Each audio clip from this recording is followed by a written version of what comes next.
Okay, we're on our way to QuartzFest 2016. I'm here with Steve KK6MPV. I'm Jim, KW6JIM. We're just south of Eureka, and the weather is blowing like hell. The RV's dancing all over the road here, which is kind of exciting. Now I know what it's like to, well, it's actually similar, as Steve said, to walking down the sidewalk with a big piece of plywood in the wind. It's a little bit like that. So now we've hit the rain. It's raining like crazy, and we're on our way. So hopefully we'll hit some good weather here before long, and we can be on our way. Driving over bumps now. There we go. Okay, so we're headed on down. We're going to stop in Williams for the night and do some dry camping there, have a little dinner, and then head on down past Bakersfield tomorrow. Okay, talk to you later. Hey, so we're stopped here in Laytonville to have lunch. Hey Steve, how's it going? How you doing? Another day in paradise. So it's still raining like hell here in Laytonville, but we're on our way, and we'll check in later. See ya. Here we have Jim driving. We just left Laytonville, headed for Willits, and I've decided that instead of sitting in the passenger seat, I'm going to sit in the captain's chair, back in the back. It's quite nice. I can still see the road, but you can stretch your legs as far out as you want to. It's a wonderful experience. Check back with you later.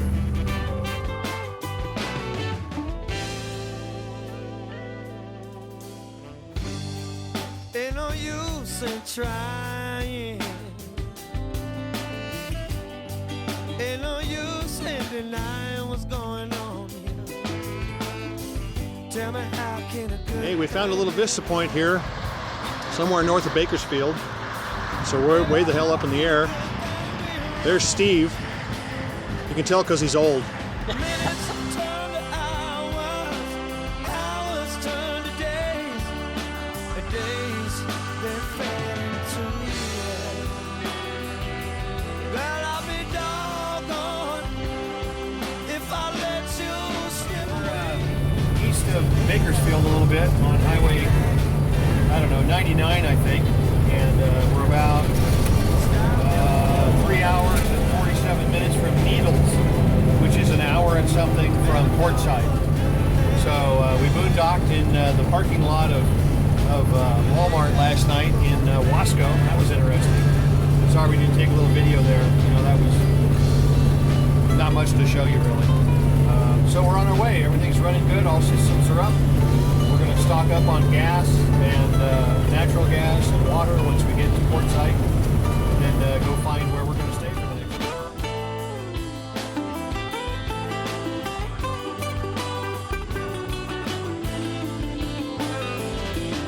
Baby, minutes turn to hours, hours turn to days, and days they fade into years. But girl, I'll be doggone if I let you slip We're in the away. desert, 129 miles from Needles, and about 231 miles from QuartzFest. Magnificent desolation, as Buzz Aldrin said when he got on the moon. That's kind of what this is. Really pretty country, but not a lot out here.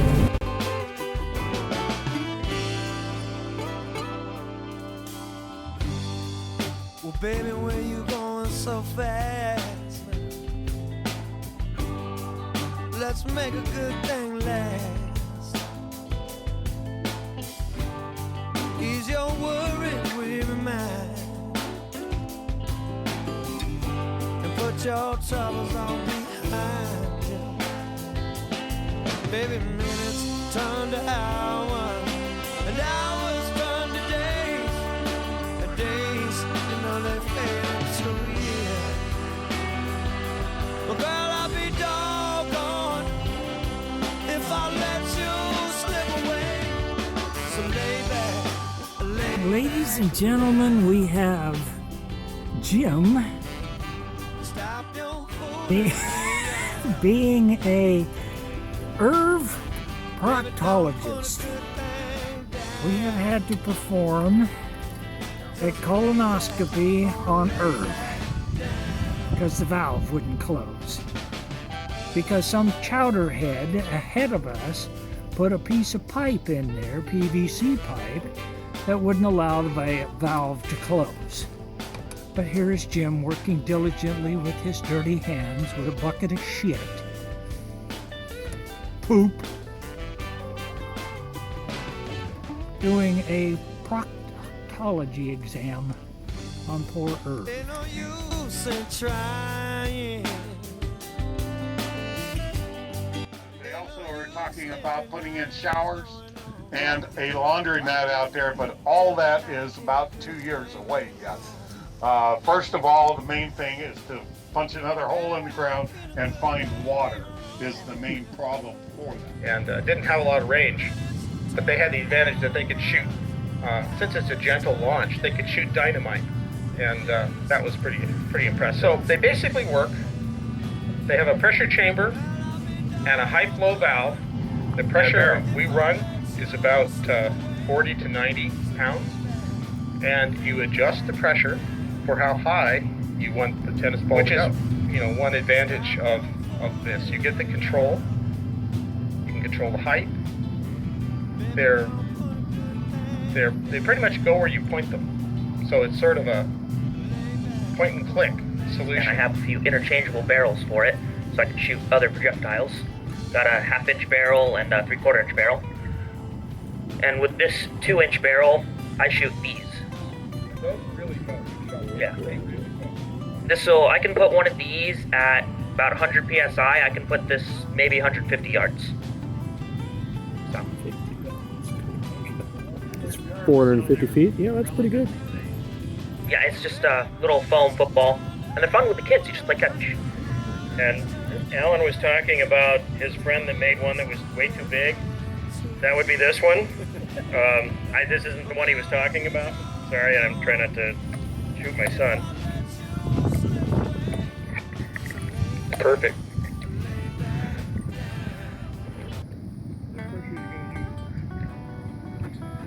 Looks like we got 55. How's that sound? So this one goes from maybe 20 or something to 100. This is my special test launcher. It'll go to 150. I don't recommend that, but boy, does it shoot. So this is a fairly low pressure shot. So I'll try and get it to come back close to me. We got a little bit of breeze.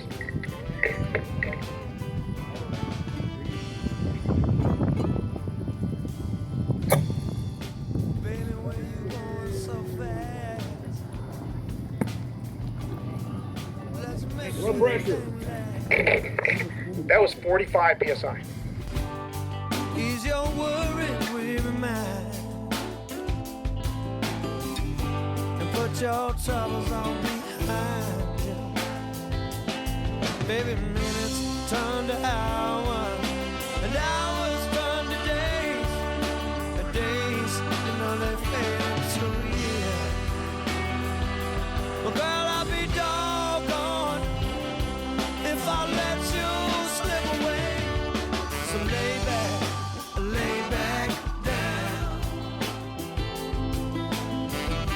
Stop your fooling around. Baby, don't put a good thing down. Just lay back, wanna lay back down.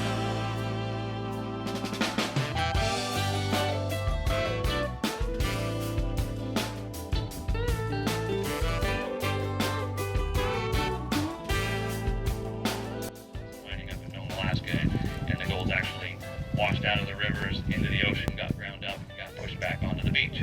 And so anytime you find gold that's come out of its source and eroded, that's placer gold. And that's what we do in about 90% of locations that you can go out. There's wet prospecting, there's dry prospecting, and then there's metal detecting, which you can do wet or dry. Wet prospecting, back home and dry prospecting. The whole idea is to take advantage of the properties of gold to be able to find Well, you it. see all that light rock that's on the top when I shook this, and the black sand kind of finds its way underneath, and the gold should be underneath that. And knowing that, it allows you to be a lot more confident when you're panning. Now, there's not a lot of dirt in here. I usually have a lot more dirt in the pan, so this will be easier to show. But you see, as soon as I shake that, it stratifies. The lightest stuff is on the top, and you can just gently wash off that lighter stuff, and that next heavier stuff shows up right away. And every time I wash it a couple times, I'll bring it back and do it again, and just watch what I'm doing to make sure I don't see any flakes start to tumble over. And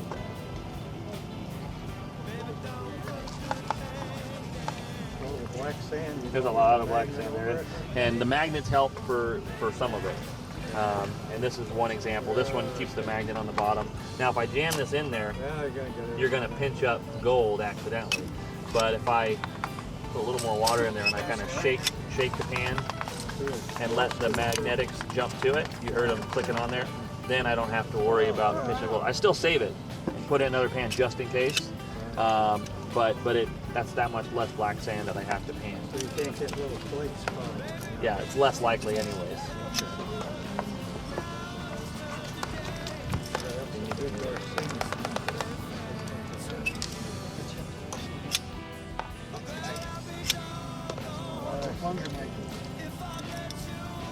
And some of them keep the magnet down until you pull it, and other ones you have to push it down to get the magnet down, and then when you let go, it releases. So there's two different styles, but same concept.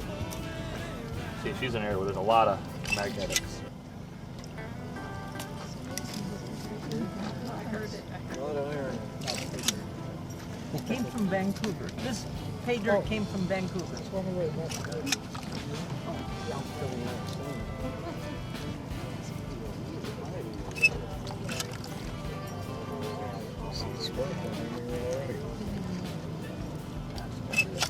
Close enough.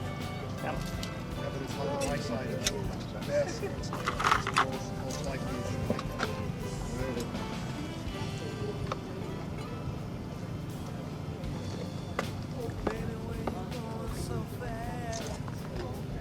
And I always pan into another pan. That way if I lose gold, I didn't really lose it.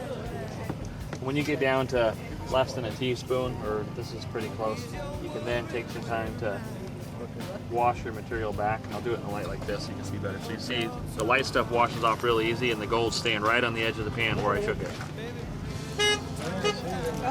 And it's not moving. Now this is nice chunky stuff.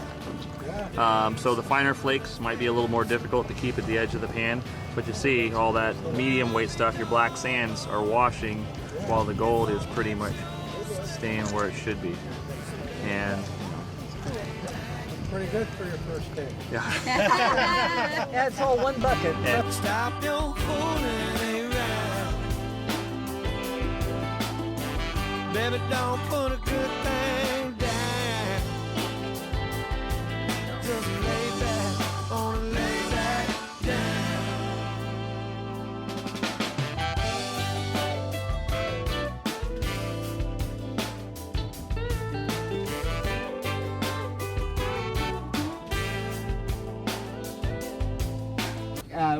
We've got one or two fusion repeaters, at least on the bare minimum, in every major city. That means that if you live near a major city, you can probably get into a fusion repeater. I just mapped out all of the fusion sites last night, and really the only place that we don't have a fusion repeater located in the United States, according to Google Maps, within 80 miles of each other across the whole United States right now, are the states of Montana and Iowa. And that just has to do with population and the ham population in those states. So you can drive anywhere within 80 miles of any major city and you can find a system fusion repeater. Chances are, if you find a system fusion repeater in that city 80 miles away, you're going to be within 80 miles of another city. There can either be a single channel FM, or it could be what's known as a linear transponder, which you're taking a great group of band frequencies, like 100 kilohertz from one band, and whatever is being transmitted in that 100 kilohertz is being retransmitted on a different band. That's a linear transponder. More complicated than just a crossband repeater.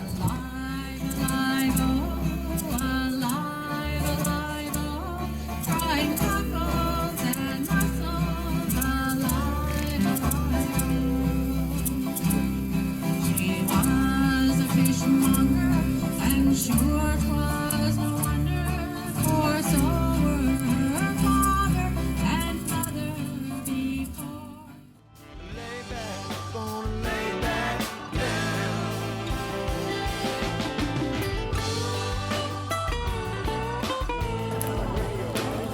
Peter, get it! I'm recording it.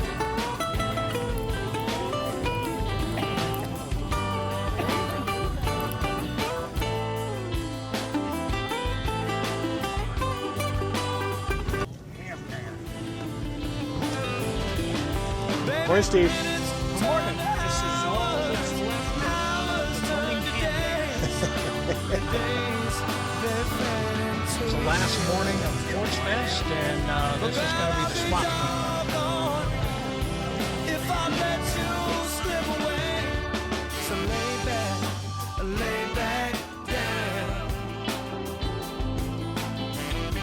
Stop your fooling around. Baby, don't put a good thing down. Just lay back down.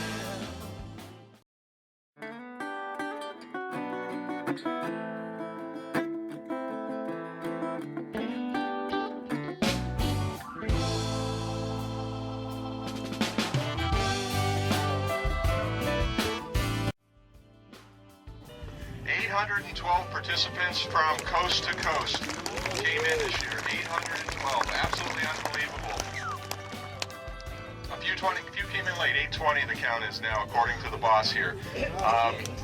Just wonderful. The best part about it, it's been a week of folks just having a good time. A week-long ham radio, camping, learning, living event.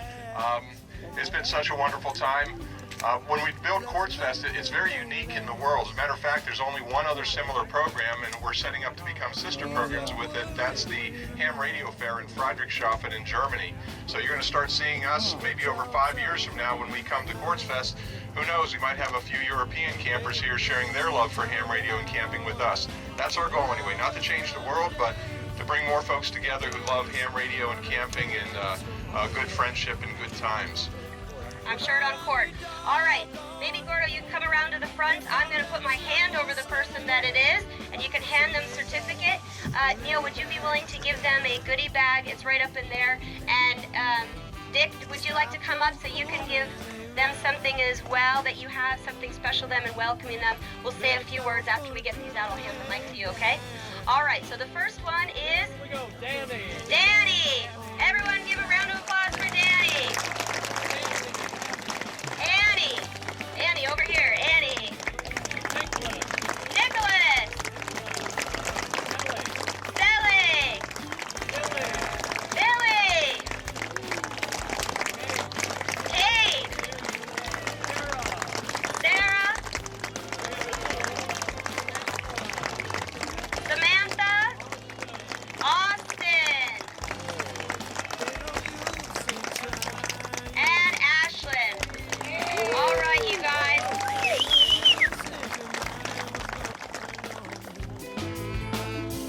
Tell me, how can a good thing be wrong? Okay, so we just left Quartzsite. We made a quick stop to grab a couple of last-minute souvenirs, and we are westbound on I-10, headed toward Blythe, beautiful downtown Blythe. And then we're going to head north on 95 and work our way home from there. It's been a great week, and I highly recommend it to anybody. So with any luck at all, I think I'll be coming back on QuartzFest 17. Talk to you later. Stop your phone.